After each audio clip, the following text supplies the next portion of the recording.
Namaste Sannyasa family and everyone. A very warm welcome to all of you in this daily live meditation session with me, Dhyanse. We're meditating on 112 meditation techniques of Vigyan Bhairav Tantra. There are certain experiences in life. If you do not have them in your life does not have much meaning and you have missed much in life. Love is one of those experiences. If you don't have love in life, just imagine that you never experienced love in life. You come into this world and go back into nowhere, go back out of this world without experiencing love. What a miss it would be. What an unfortune, a misfortune it would be that you come into life and you do not experience love. Certain experiences are giving meaning to life, are giving the essence of this wonderful life. Love is one of those experiences. Meditation is another one of those experiences which give you the essence of life, the taste of life, the taste of truth of life, of reality of life. This silent awareness, where you're just simply in a state of witnessing, absolutely at rest and in awareness. In such an absolute rest in awareness, you come to the reality of life. And if you miss meditation in life, you have missed much. You've missed a certain meaning of life. You've missed the essence of life. And then there is one more experience, one more state, which if you miss, you have missed much as well. And that is prayer. Prayer, such a beautiful word made ugly over the past centuries. Such a beautiful word, such a beautiful state to be in, prayer. Once again, if you have missed to be in prayer in life, you have missed much. You have missed a certain meaning, a certain essence of life. But what is really prayer? Think about it, contemplate about it in these moments with me. What is really a prayer? Not the ugly words, the descriptions that are given in some sort of scripture, in some sort of book, in some sort of text. In your experience, what is a prayer? A prayer is your relationship to the whole, the relationship of the fragment to the whole. How do you go about that relationship? You have so many relationships in life which you understand how to manage. You know how to be with a friend. You know how to be with a boss. You know how to be with other people. How to be with the whole. The fragment wanting to be with the whole. What is this relationship between the fragment and the whole? This relationship is prayer. This state is prayer. There are three kinds of prayers, if you will, the way they exist in this world right now. Three kinds of prayer. The first prayer, the mundane, the ordinary prayer that you know from religion, that you know from all the learnings, all the cultures. The prayer in which you are praying to God. You're praying to a certain authority. You are in contact. This conversation, this relationship is of something that is higher than you, something that is of authority over you. And you are rooted in fear. You are rooted in greed.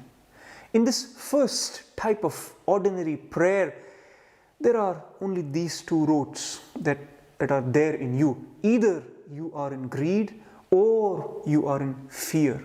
Only then you are reminded of God, you are in prayer of God. Just think of your last experience of prayer, when you had last prayed.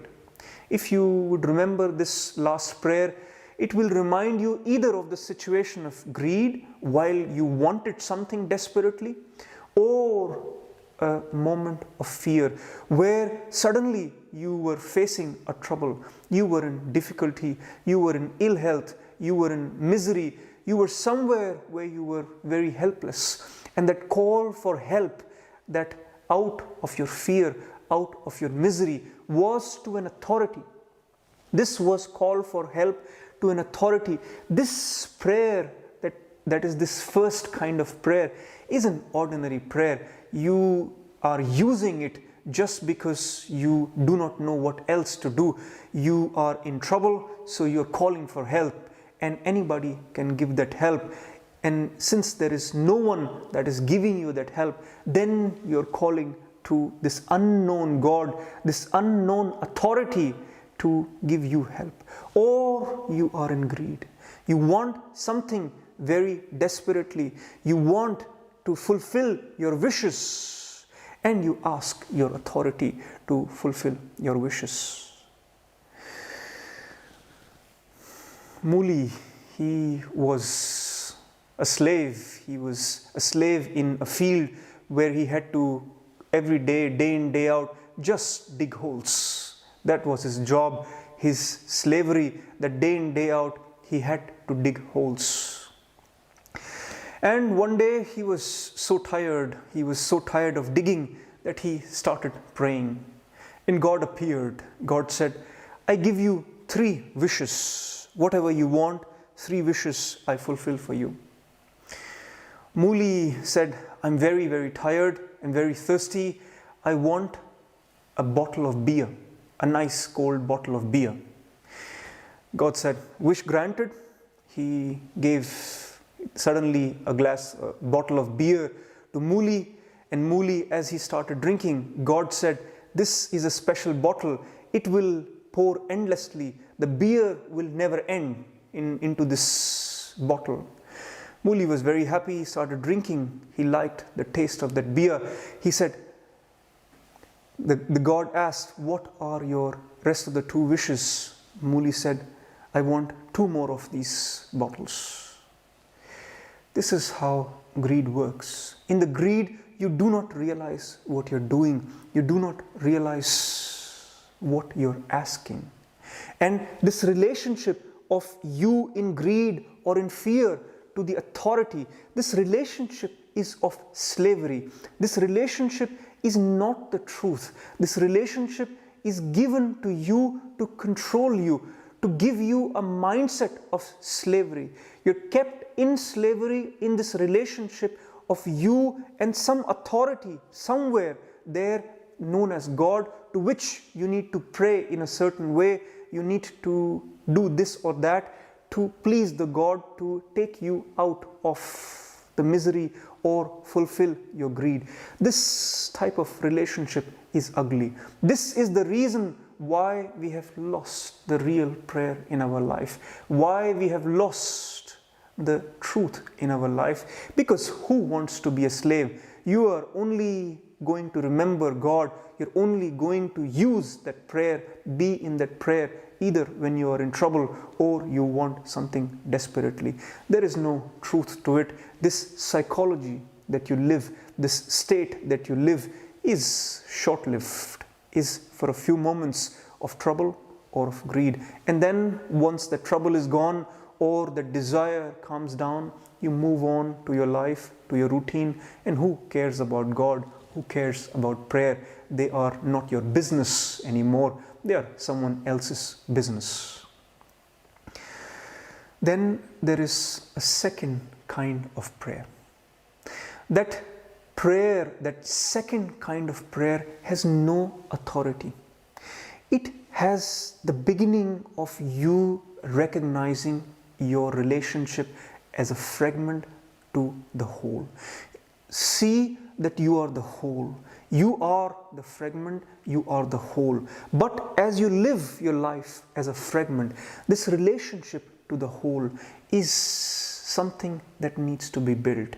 This relationship of gratitude, of acknowledgement that you are given this wonderful life, this chance to live, this chance to experience life, this amazing diversity, vividness, the psychedelic of life. You're given this chance in acknowledgement of that chance, in acknowledgement of this relationship between the fragment and the whole, the relationship of the drop and the ocean, of the flame and the fire. That relationship, if you start to acknowledge that, if you start to subject yourself into that state of acknowledgement, of gratitude, of being in this relationship of the fragment to the whole, a whole new world opens up for you, a state of prayer that is so beautiful, that begins the journey towards a blissful life, because it is not this prayer to an authority, this is not a prayer for some desperation, it is rather a longing, a love once again for the whole, a love of the unconscious for the conscious once again, a certain remembering that you are not just the fragment, you are the whole.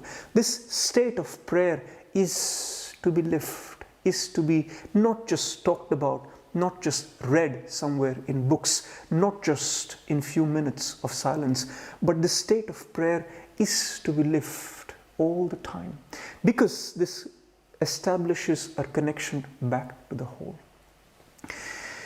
And this second type of prayer, this becomes the basis of meditation as well.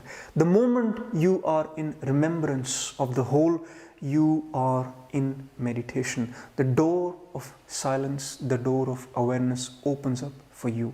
And you enter the door, you are in pure silence, you are in pure awareness. Once you pass through meditation, where you come out, that is the third state of prayer. There is a third state of prayer where you are one with the whole. This relationship of the fragment to the whole, of the drop to the ocean, is not of distance, is not of two. The duality has disappeared, and this union of the drop and the ocean has happened, where the ocean, where the drop has merged into the ocean, where the unconscious has merged into the conscious. This state where the fragment has merged into the whole. This samadhi, this oneness with the whole, this is also to be lived as a prayer.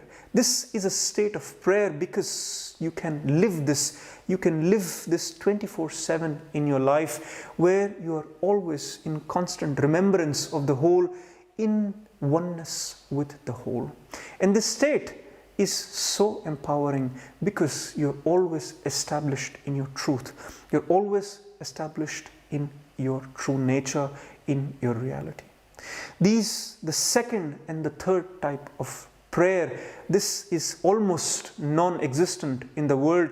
This is absolutely something that is required for us to be who we really are, to remind us, to awaken us to our own truth, to our connection to the divine, to know that we are not only humans, we are also divine. Divine is not the authority, is not somewhere else approving, is not your boss.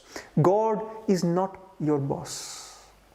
Your boss may be your God, but God is not your boss. See that the relationship of you and the whole, this needs to be re-invoked in your life. And in between this second state of prayer and the third state of prayer is meditation. Let us listen to what Bhairava has to say in Vigyan Bhairav Tantra as a meditation technique, as one step closer to truth, one step closer to our reality.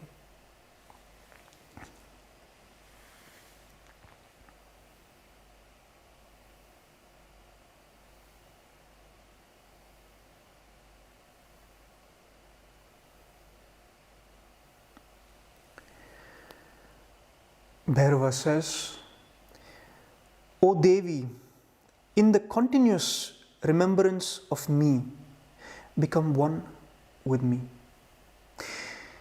O Devi, in the continuous remembrance of me become one with me. Remember that this is a conversation between Bhairava and Bhairavi. Here Bhairava is telling Bhairavi, O Devi, O beloved, in the continuous remembrance of me. Here the invitation is to remember the whole, is to be in this continuous remembrance, a continuous connection with the whole, so that you can merge once again into the whole, so that the unconscious in you once again merges back into the conscious, and there is only consciousness, there is only whole. So this technique is to take you, first of all, invoke the state of prayer number 2 in you, the second kind of prayer, to remind you of the relationship between the fragment and the whole, and to take you from that second type of prayer to the third type of prayer, a state where you are one with the whole, where there is no difference between you and the whole, between the fragment and the whole, between you, the human, and the divine. How to do that? Continuous remembering. This is one of the techniques which is also used in many different ways. Gurdjieff used it as self-remembering. He called it as self-remembering. The emphasis is on continuity. The emphasis is on remembrance. You can remember yourself if that is a technique more resonant to you. You can remember God if that is the technique more resonant to you. But what is important is to have a continuous remembrance, not just in the moments of meditation, not just in the moments of silence, but all throughout your 24/7. If you build this continuous remembrance of the whole, of your connection to the source, to the awareness, to your teacher, to your master, or any other thing which reminds you continuously of the whole. That is something, if you establish in your life, there is a transformation possible. There is a transcendence possible from the misery to a life of bliss. With that, let us bring this continuous remembrance of the whole into our silence, into our awareness in the next minutes.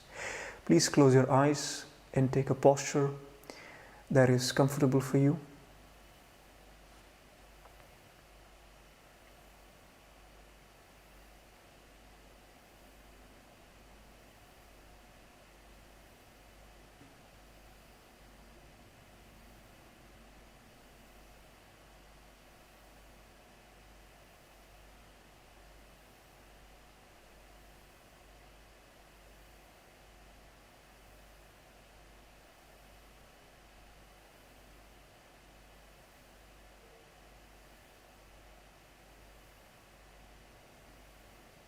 Your body rested, yet alert, with your back straight, shoulders down, face relaxed,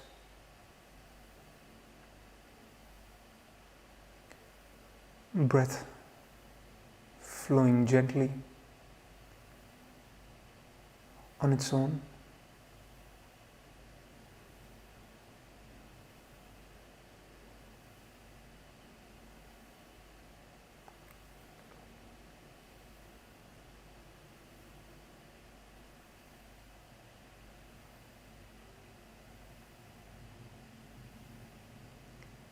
Awareness inwards,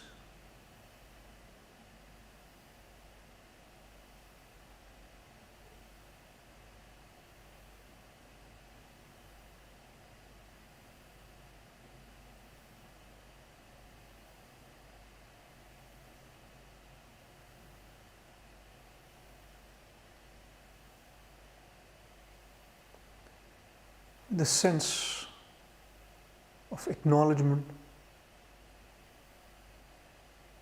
that you're given this wonderful life,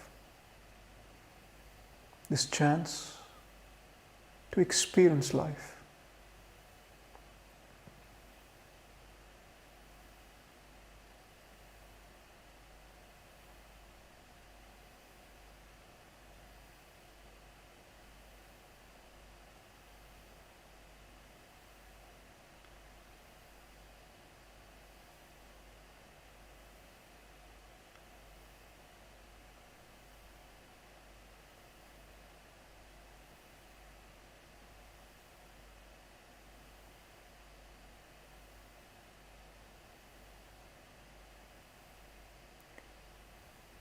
Gratitude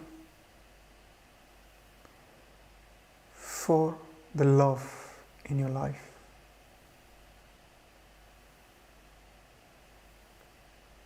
For the bliss in your life. Whatever you have been given in life as a gift, in gratitude.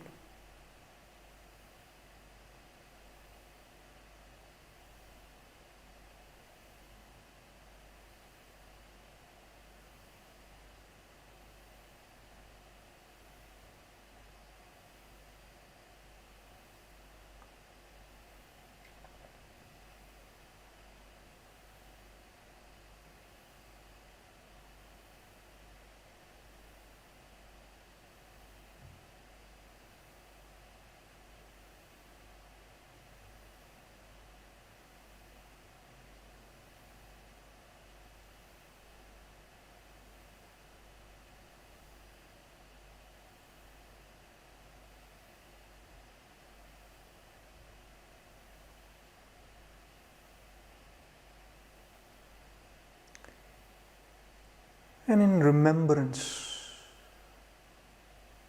remembering once again the whole, the vastness of this existence.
Remaining aware of this relationship of you and the whole.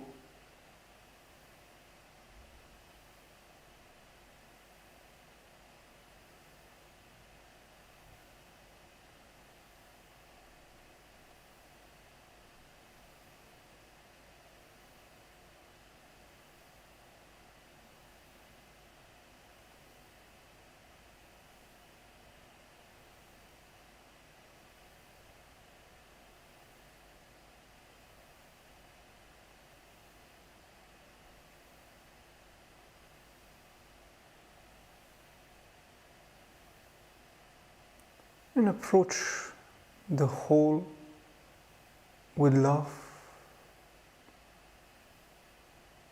with gratitude, with oneness.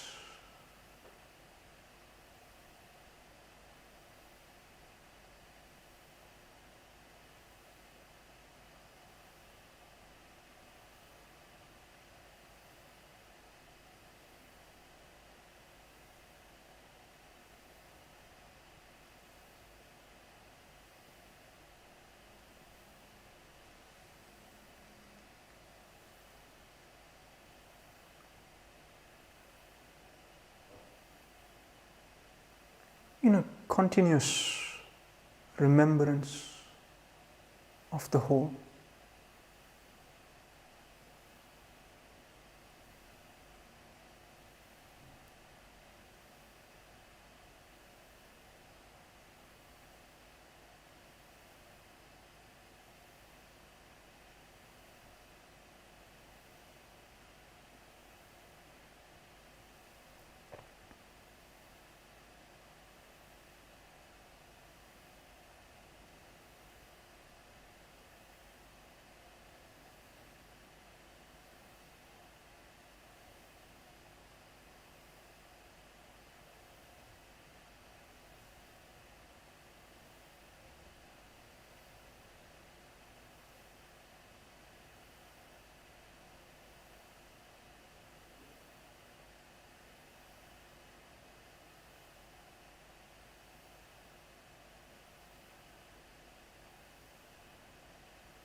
In awareness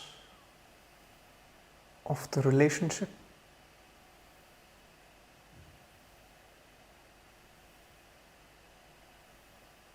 in remembrance of the whole.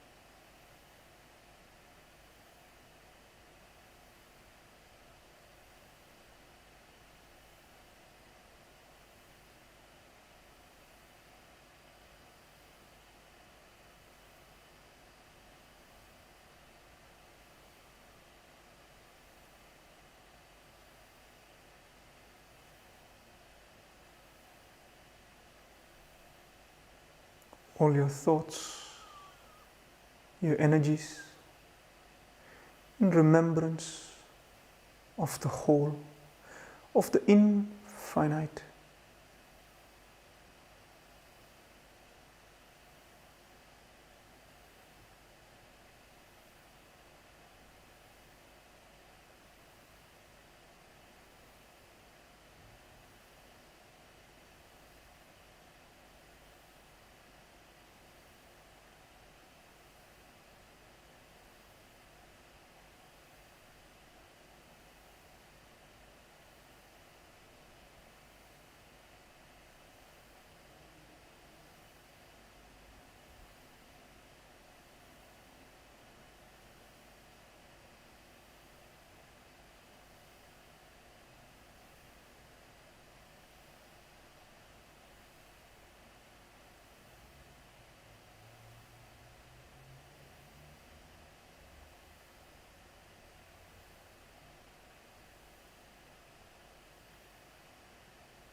In silence, allow yourself to merge in the whole.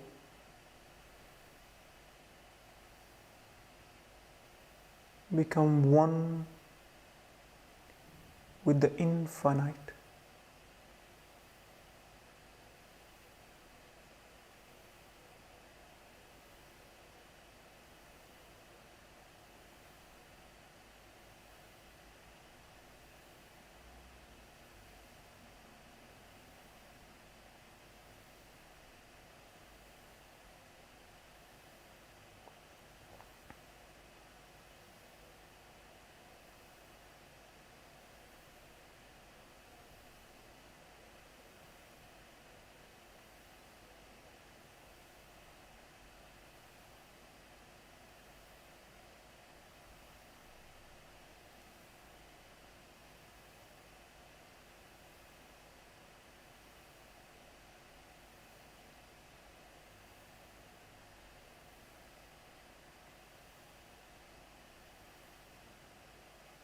Let go of everything.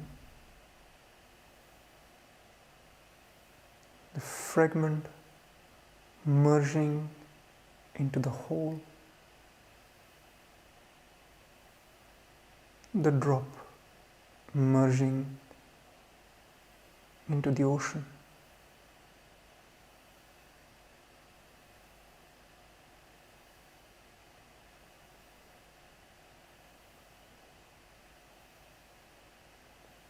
The self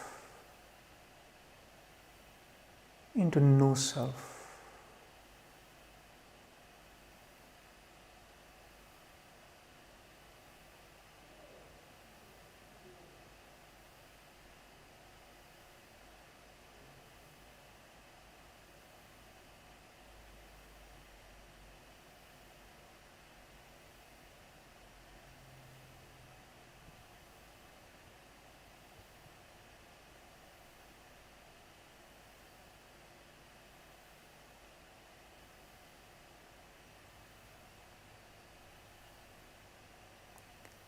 In continuous remembrance of the whole,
in silence,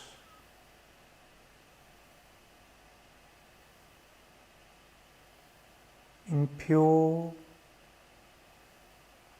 awareness,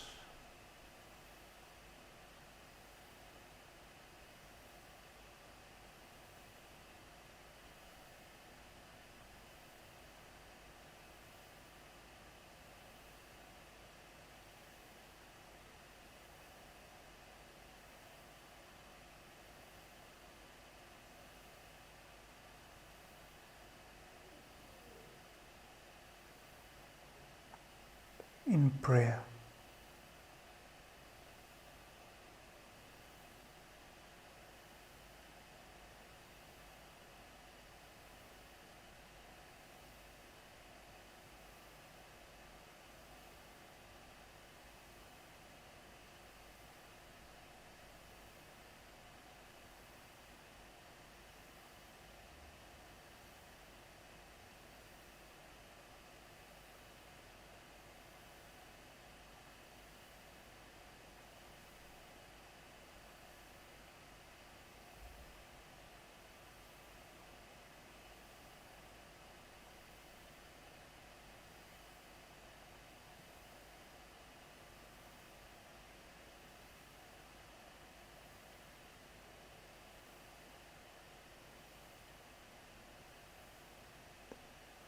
Maintaining this prayer, this continuous remembrance, this silence in awareness, very gently and slowly. You may open your eyes.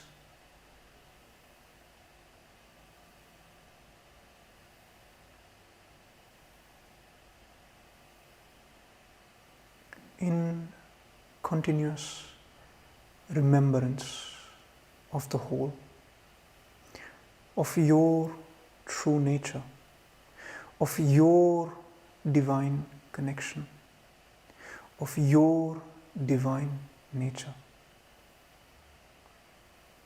And take this remembrance, take this continuity, this fire into your daily life, in whatever you do, when in action, in doing, in whatever you are doing, maintain this flame, this continuity, this awareness, this awakening to the whole.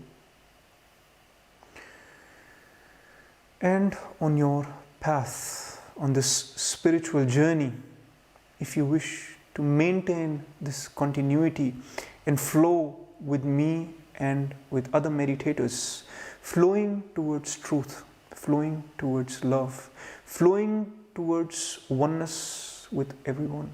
If this resonates to you and you wish to be a part of this flow with me and other meditators, you're more than welcome to join our Sannyasa family. To apply, please write me an email with your introduction, with your calling to be a part of this flow, this movement, and what can you give back to this Sannyasa family. Thank you very much. Namaste.